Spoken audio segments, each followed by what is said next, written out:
ప్రేక్షకులందరికీ నమస్కారం అండి. ఈరోజు మన ఛానల్లో ఒక లేటెస్ట్ ఎపిసోడ్ ఏంటంటే, చాలా మంది ఒక విషయం గురించి రిక్వెస్ట్ పెట్టారు.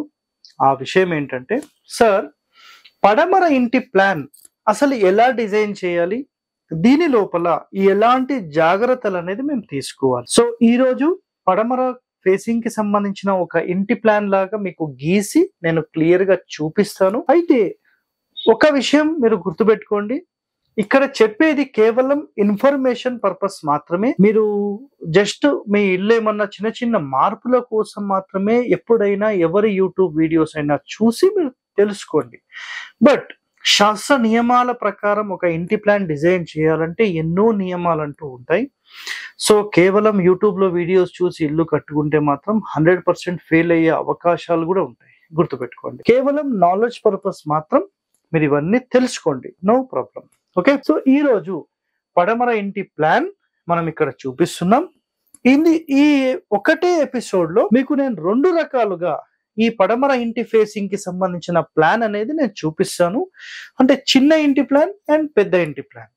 కొన్ని చిన్న చిన్న ఇండ్లు కేవలం ఇంటి లోపలి కొలతలు ఒక 20 అడుగులు ఉంది సార్, 22 అడుగులు ఉంది, మేము ఎలా డిజైన్ చేయాలి అన్నప్పుడు దానికి ఒక పరిష్కార మార్గంగా నేను చూపిస్తాను. రెండవ రకంగా ఇల్లు పెద్దదైతే దాన్ని ఎలా డిజైన్ చేయాలి, రెండో రకంగా చూపిస్తాను. సో ఇప్పుడు మీరు ఏదైతే ఇక్కడ ఈ వెస్ట్ ఫేసింగ్ రోడ్ చూస్తున్నారో, ఇది ఎగ్జాంపుల్లో ఒక 40 అడుగులు ప్లస్ 60 అడుగులు అని అనుకుందాం. క్లియర్ సార్, మీరు చిన్నది అంటున్నారు సార్, వీడియో మొత్తం చూడండి మీకు అర్థమవుతుంది. సో ఇందులో మనం ఏం చేద్దామంటే ఒక హౌస్ నిర్మాణం, ఇది హౌస్ అనుకుందాం. సో దక్షిణంలో ఒక 4 అడుగులు, ఉత్తరంలో ఒక 4 అడుగులు, తూర్పులో ఒక 6 అడుగులు ఖాళీ వదులుదాం. మిగిలింది మొత్తం పడమరలో.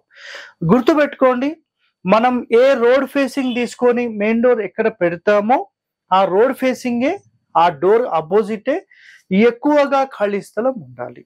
సో వీటన్నిటికీ సంబంధించిన శాస్త్ర ప్రమాణాలు గతంలోనే మన ఛానల్లో అప్లోడ్ చేయడం జరిగింది ఎపిసోడ్స్ వైజ్ గా. నెక్స్ట్ ఎవరైతే చూడలేదో త్వరలో వాళ్ళ కోసం మళ్ళీ నేను అప్లోడ్ అనేది చేస్తాను. సో ఇవన్నీ చూడండి. ఓకే, ఖచ్చితంగా నైరుతిలోనే ఇల్లు కట్టాలి, పడమరలో ఖాళీ ఎలా పెడతారు, పడమరలో ఖాళీ పెట్టనేకూడదు, ఇవన్నీ 100% రాంగ్ అండి. ఇది ఒక్కటే మైండ్ లో పెట్టేసుకోండి. క్లియర్? సో ఇందులో మొట్టమొదటిగా ఒకవేళ 4 అడుగులు 4 అడుగులు తీసేస్తే 40లో మన ఇల్లు అనేది 32 అడుగులు వచ్చింది ఎగ్జామ్. ఓకే, 32 అడుగులు. ఒక ఇంటిని ఇట్లా 9 భాగాలుగా మనం డివైడ్, అయితే 9 భాగాలుగా జస్ట్ ఎగ్జాంపుల్ లో చెప్తున్నాను, 9 భాగాలుగా డివైడ్ చేద్దాం.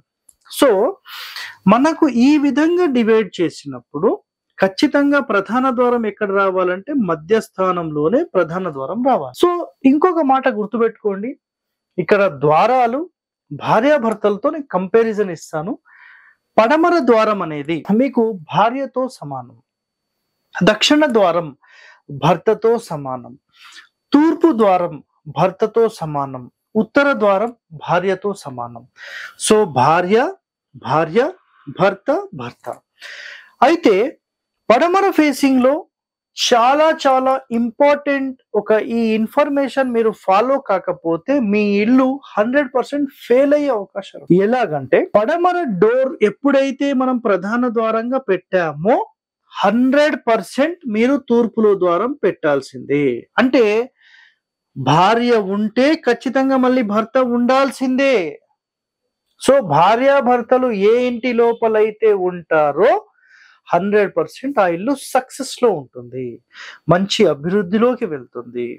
So opposite mandatory. Okay, right. ఇప్పుడు సెకండరీ ఆప్షన్ గా మాట్లాడదాం. అంటే ముందుగా ద్వారాల విషయంలో చాలా మంది చేసే తప్పుల గురించి ఒక మాట చెప్తాను. పడమర ఫేసింగ్ ఇంటి లోపల మీరు ఎప్పుడైతే పడమర డోర్ పెట్టి తూర్పు డోర్ పెట్టారో సఫిషియంట్ అయిపోయింది. సార్ మాకు ఉత్తరంలో డోర్ కావాలి అన్నారు అనుకోండి, ఈ ఇద్దరి మధ్యలో ఇంకొక ఆమె భార్య, అంటే ఈ పక్క ఆయన భార్య మీ ఇద్దరి మధ్యలో ఉంటుంది. ఈమె వచ్చిన తర్వాత మీ ఇంటి లోపల కంప్లీట్ డిస్టర్బెన్సెస్ మళ్ళీ క్రియేట్. నిజంగా ఫైనాన్షియల్ అనుకోండి, హెల్త్ అనుకోండి, వెల్త్ అనుకోండి, రిలేషన్ పరంగా అనుకోండి, ఇవి చాలా డ్యామేజెస్ చేస్తాయి. కావాలంటే మీరు ప్రాక్టికల్ గా ఏ ఇంటి లోపలైతే ఈ 3 ద్వారాలు ఉన్నాయో ఆ ఇల్లు ఖచ్చితంగా ఫెయిల్ అవుతుంది. ప్రాక్టికల్ గా చెక్ చేసుకోండి. రైట్, పడమర డోర్ తూర్పు డోర్ సఫిషియంట్, ఒకవేళ సార్ మాకు ఈ 2 ద్వారాలతో పాటు ఈ ద్వారం కావాలి అని అన్నారనుకోండి, ఖచ్చితంగా దీని ఆపోజిట్ మళ్ళీ దక్షిణంలో డోర్ భార్య భర్త, భార్య భర్త అయిపోయింది. అసలు ప్రాబ్లమే లేదు. ఇంకా 100% ఈ ఇల్లు ఎప్పటికీ ఆనందంగా ఉండిపోతుంది. ఎవరింటి లోపలైతే సార్ మేము కేవలం ఈ ఒక డోర్ మాత్రమే పెట్టామని అనుకున్నారు, దాని ఆపోజిట్ లో మళ్ళీ డోర్ పెట్టండి. కేవలం భర్త ప్లేస్ లో డోర్ పెడితే నో ప్రాబ్లం, కానీ ఆపోజిట్ లో భార్య లేకుండా నడుస్తుంది. కానీ భార్య మాత్రమే ఉండకూడదు, ఖచ్చితంగా భర్తను మీరు మెయింటైన్ చేయాల్సిందే. క్లియర్? రైట్. ఇప్పుడు ప్లానింగ్ గురించి మాట్లాడేటప్పుడు మొట్టమొదటిగా మనం ద్వారాల గురించి మాట్లాడేసాం. ఈ ద్వారాల గురించిన ఎక్స్ప్లెనేషన్ క్లియర్ గా మీకు చెప్పడం జరిగిపోయింది. ఇప్పుడు సెకండరీ ఆప్షన్ లో ఈ నవగ్రహాల ఇల్లు అంటాం దీన్ని. ఇది 9x9 ఏకశితి వాస్తు పురుష మండలి అని మాట్లాడతాం. ఇదొక బెడ్రూమ్, కావాలంటే ఇదొక బెడ్రూమ్, ఇదొక కిచెన్, కావాలంటే ఇదొక బెడ్రూమ్ తీసుకోవచ్చు. ఇక్కడ ఇదంతా హాల్ కావాలంటే తీసుకోవచ్చు. ఇది పూజా రూమ్ తీసుకోవచ్చు. కిచెన్ పక్కన ఇక్కడ డైనింగ్ తీసుకోవచ్చు. ఇది ఇష్యూ లేదు. సో ఈ విధంగా దీన్ని డిజైన్ చేసుకోవచ్చు మనం. అయితే సార్ మాకు టాయిలెట్స్ కావాలి, అటాచ్డ్ టాయిలెట్ ఒకటి కావాలి, కామన్ టాయిలెట్ ఒకటి కావాలి, మేము ఎట్లా చేయాలి సార్ దీంట్లో సెటప్ మాకు కొంచెం చెప్పండి అంటే, ఇక్కడ చూడండి మాస్టర్ బెడ్రూమ్ అయితే ఇక్కడ క్లియర్ అయిపోయింది నైరుతిలో. ఓకే, ఒక బెడ్రూమ్ అయిపోయింది. దీని తర్వాత ఒక టాయిలెట్ తీసుకుంటాం. మధ్య సూత్రంలో రాకూడదు. ఓకే, అది ఇంపార్టెంట్. నెక్స్ట్ ఇక్కడి నుంచి ఒక బెడ్రూమ్, ఇట్లా ఒక బెడ్రూమ్ తీసుకుంటే కిచెన్ కొంచెం చిన్నగా చేసుకొని ఈ మధ్య సూత్రంలో కాకుండా ఈ మిగిలిన స్పేస్ లోనే 2 టాయిలెట్స్ కానీ ఇక్కడ ఇంకో టాయిలెట్ కానీ ఏర్పాటు చేసుకో. అంటే బెడ్రూమ్ 2 టాయిలెట్స్, మళ్ళీ బెడ్రూమ్, లేదా bedroom 1 toilet, bedroom 1 toilet. Toilets ఈ రెండింటి మధ్యలో రావచ్చు, లేదంటే అటుపక్కకైనా రావచ్చు. జనరల్ గా కిచెన్ పక్కన టాయిలెట్ అనేది 100% ఉండకూడదు. కాకపోతే ఈ కాలంలో ఆ మాట మనం మాట్లాడలేము. ఎందుకు అంటే ప్రతి ఇల్లు చాలా చిన్న చిన్న ఇల్లు తయారైపోయినాయి కాబట్టి అసలు దీని గురించి మనం మాట్లాడడమే వ్యర్థం. ఓకే, చిన్న ఇంటిలో ఇవన్నీ పాసిబిలిటీస్ లేవు. ఏ మహానుభావుడైతే కిచెన్ పక్కన అసలు టాయిలెట్ పెడతారా, బెడ్రూమ్ పెడతారా అని మాట్లాడతారో మీరు గుర్తుపెట్టుకోండి ఈ మాట. అసలు ఇంటి లోపల టాయిలెట్స్ ఉండొచ్చా అని ఫస్ట్ క్వశ్చన్ వేయండి. ఇంటి లోపల ఈ దరిద్రాన్ని మనం పెట్టకూడదు. కాకపోతే ఈ కాలంలో ఆ టాయిలెట్స్ లేకుండా మనం ఉండలేము కాబట్టి ఇవన్నీ మనకు తప్పవు. ఓకే సార్, ఇప్పుడు ఇదంతా మీరు చెప్పారు, ఇది పెద్ద ఇల్లు కదా, సో మాకు చిన్న ఇంటి గురించి చెప్పండి అని మీరు మాట్లాడారనుకోండి, చాలా చాలా అద్భుతంగా దీన్ని ఇప్పుడు డిజైన్ చేస్తాం. చూడండి, ఈ 3 రూమ్స్ ఇప్పుడు లేవనుకుందాం. ఓకే, అప్పుడు ఈ 2 రూమ్సే ఉన్నాయి. ఈ 2 రూమ్సే ఉంటే అంటే ఒక 20-22 అడుగులు ఉందనుకోండి, కరెక్ట్ మధ్య సూత్రంలో మీరు గోడ కట్టకూడదు. ఇది ఒక్కటి మైండ్ లో పెట్టుకోండి. అంటే ఇక్కడ చూడండి, మీరు ఇలా ఒక ఇల్లు తీసుకుంటే కరెక్ట్ సెంటర్ లైన్ ఇట్లా ఉంటే ఈ రూమ్ కరెక్ట్ ఈ లైన్ మీద రాకూడదు. అంటే పెద్దగైనా తీసుకోవాలి, లేదంటే ఈ రూమ్ పెద్దగైనా తీసుకోవాలి. ఇట్లా కరెక్ట్ సెంటర్ లైన్ మీద గోడలు కట్టకూడదు. సో ఇలా డివైడ్ చేసినప్పుడు 20 అడుగులు అనుకోండి, ఒకటేమో 11.5 అడుగులు, ఇంకొకటి 8.5 అడుగులు, లేదంటే 11 అడుగులు 9 అడుగులు అలా తీసుకోవచ్చు, నో ప్రాబ్లం. ఇప్పుడు ఇక్కడ గుర్తుపెట్టుకోండి, ఇలా తీసుకున్నప్పుడు ఈ రూమ్ యొక్క సెంటర్ డోర్ మనం ఏర్పాటు చేసి మళ్ళీ సేమ్ ఆపోజిట్ డోర్ తీసుకుంటాం. ఈ 3 రూమ్స్ లేవు, దీని గురించే మాట్లాడుతున్నాను. ఇదొక బెడ్రూమ్, ఇదొక బెడ్రూమ్, మళ్ళీ మధ్యలో ఒక toilet 2 toilet based on adjustments, మళ్ళీ కిచెన్. ఈ విధంగా ఈ రూమ్స్ వచ్చేసినాయి. ఇక్కడి నుండి ఇదంతా కూడా ఒక హాల్ లాగా వచ్చేస్తుంది. ఇక్కడ డైనింగ్, ఇక్కడ పూజ, చిన్న కబోర్డ్ పెట్టేసుకుంటాం. సో ఆటోమేటిక్ గా ఈ 3 రూమ్స్ లేకపోతే kitchen, 2 bedrooms, 1 toilet, 2 toilet based on adjustments, ఇది కంప్లీట్ హాల్, ఇక్కడ dining with puja and door opposite door. So చాలా అద్భుతంగా ఈ డిజైన్ వచ్చేసింది. ఇది సింపుల్ గా ఇక్కడ నేను చూపిస్తాను, ఒకసారి చూడండి. ఇది ఎట్లా వచ్చిందంటే ఇదొక బెడ్రూమ్, ఇదొక బెడ్రూమ్, ఇక్కడ ఒక 2 టాయిలెట్స్ వచ్చేసాయి, ఇది ఒక కామన్ టాయిలెట్, ఇది అటాచ్డ్, ఈ డోర్, ఇదొక మంచం, ఇదొక మంచం, ఇది కిచెన్, అంటే ఇదొక బెడ్రూమ్, మధ్యలో ఇక్కడ ఓపెన్ స్పేస్ ఇట్లా వచ్చి ఇట్లా వెళ్ళడానికి, ఇది డోర్, అండ్ ఇది మొత్తం ఇక్కడ వరకు హాల్, ఇక్కడ టీవీ పెట్టుకుంటారా ఏం పెట్టుకుంటారా, మళ్ళీ ఆపోజిట్ ఇక్కడ డోర్, ఇక్కడ పూజ, ఇది డైనింగ్. సో ఈ విధంగా ఈ డిజైన్ వచ్చేసింది. బెడ్రూమ్, 2 టాయిలెట్స్, బెడ్రూమ్, కిచెన్, ఇది మొత్తం హాల్, డైనింగ్, మళ్ళీ డోర్ ఆపోజిట్ డోర్. ఈ విధంగా ఒక డిజైన్ ఇక్కడ చూపించాను.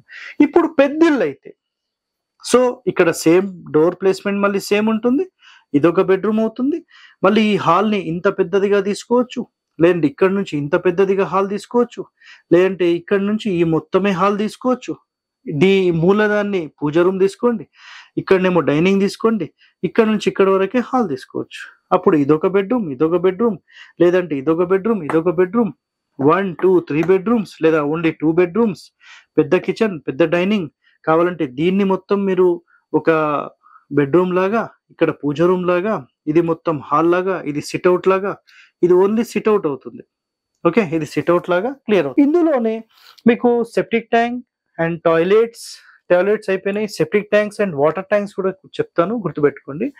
పడమర ఫేసింగ్ కి సంబంధించి ముందుగా మనం మెట్లు డిజైన్ ఇక్కడ చేసుకుందాం. మెట్లు డిజైన్ చేసుకుంటే మనకు నైరుతిలో మెట్లు అనేవి క్లాక్ వైజ్ ఎక్కినా, యాంటీ క్లాక్ వైజ్ ఎక్కినా, అంటే గుర్తుపెట్టుకోండి, ఒక ఇంటి మెయిన్ డోర్ కి రైట్ సైడ్ లో మనం బయట నుంచి చూసినప్పుడు రైట్ సైడ్ లో మెట్లుంటే ఇది clock or anticlockwise మీరు ఏది తీసుకున్నా పైకి ఎక్కిన తర్వాత క్లాక్ వైజ్ లోనే మనం లోపలికి ఎంటర్ అవుతున్నాం.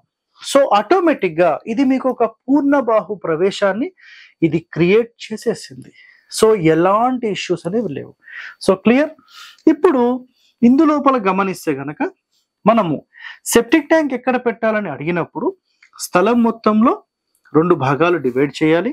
అంటే 9 భాగాలు డివైడ్ చేసి 2 వదిలేసేసి 3వ స్థానం నుంచి పెట్టుకోవచ్చు.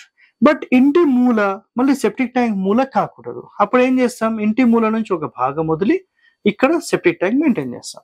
మళ్ళీ సెంటర్ లో డోర్ ఉంది కాబట్టి ఈ డోర్ కి కుడివైపుగా సంపు, ఇక్కడ సంపు, ఇక్కడ సెప్టిక్ ట్యాంక్. ఇంటి వెనకాల ఎప్పుడు కూడా సెప్టిక్ ట్యాంక్స్ కానీ సంపులు కానీ ఇవన్నీ పెట్టకూడదు. ఎప్పుడైనా గుర్తుపెట్టుకోండి, ఇది వెరీ వెరీ ఇంపార్టెంట్. ఈ రోజు వరకు మీరు ఎక్కడ విని ఉండరు. మనం ఫ్రంట్ అంటే మనం ఎంత స్ట్రాంగ్ ఉండాలి అంటే, మన బ్యాక్ బోన్ స్ట్రాంగ్ ఉండాలి. అలాగే మన ఫ్రంట్ ఫేసింగ్ ఏదైతే పడమర ఉందో దీని యొక్క బ్యాక్ బోన్ అనేది మనకు తూర్పు అవుతుంది. సో ఒకవేళ తూర్పులో మీరు గుంతలు పెట్టినా, సంపులు కట్టినా, సెప్టిక్ ట్యాంకులు కట్టినా ఇది మీ బ్యాక్ బోన్ ని వీక్ చేస్తుంది. కాబట్టి ఎట్టి పరిస్థితుల్లో కూడా ఇలాంటి గుంతలు ఇక్కడ మెయింటైన్ చేయకండి. బోర్ ఇక్కడ యాక్సెప్టెడ్, పర్వాలేదు. కానీ సెప్టిక్ ట్యాంక్ సంప్ మాత్రం ఖచ్చితంగా ఉత్తరంలోనే రావాలి. ఇదొక్కటి మాత్రం మైండ్లో పెట్టేసుకోండి. ఎప్పుడైతే పడమర రోడ్ ఫేసింగ్ మనం తీసుకుంటామో పడమరలోనే ఖాళీ ఎక్కువ ఉండాలి. ఇది 100% వాస్తవం. చాలా మంది కేవలం నైరుతిలోనే ఇల్లు కట్టాలి, ఉత్తరంలోనే ఖాళీ స్థలం ఉండాలి, తూర్పులోనే ఉండాలి, పడమరలో ఉండకూడదు, దక్షిణంలో ఉండకూడదు. అది రాంగ్ సిస్టమ్ అండి. సో ఒరిజినల్ శాస్త్రంలో చెప్పిన కండిషన్స్ ఇక్కడ ఒక ప్లాన్ రూపంలో మీకు క్లియర్ గా నేను చూపించాను. నెక్స్ట్ ఎపిసోడ్స్ లో మీకు తూర్పుకు సంబంధించి, దక్షిణానికి సంబంధించి అండ్ ఉత్తరానికి సంబంధించి కూడా ప్లాన్స్ చెప్తాను. So stay tune to our channel. Thank you అండి.